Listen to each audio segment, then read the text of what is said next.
Sa tindahan, kilala na siya. May ngiti pa pag nangungutang ang sahod niya.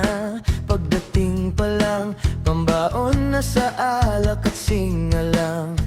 Wala nang natira sa bulsa, kahit pambili ng pang-uwi. Kaya wag mo sanang sabihin, baka siya na nang walang isip.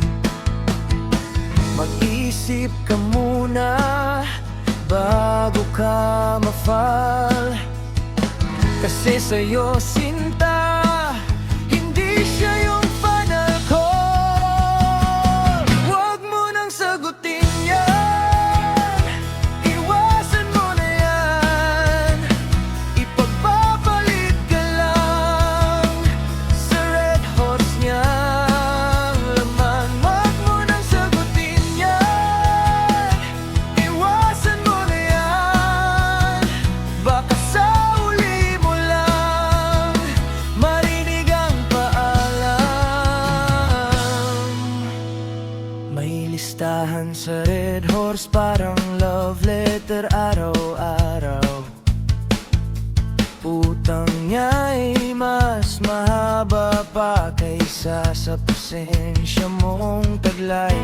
Uminom hanggang alas 5, tapos papasok ng alas 6 na may hangover sa mata at sabog na sabog ang isip.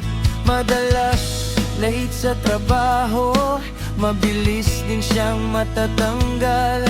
Kung pa-fall ka pa rin sa kanya, sinong sasalo sa'yo? Mahal, mag-isip ka muna bago ka ma-fall. Kasi sa'yo, sinta, hindi siya yung final call. Huwag mo nang sagutin yan, iwasan mo na yan.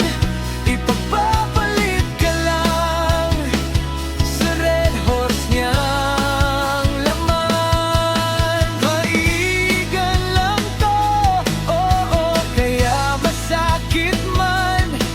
Sinasabi ko na sa'yo, man mong ipilit yan.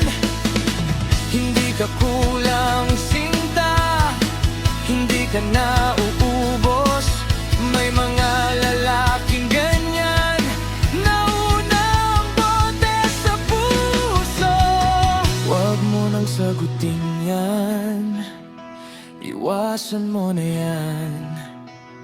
Ipagpapalit ka lang sa red horse niyan laman. Huwag mo nang sagutin yan,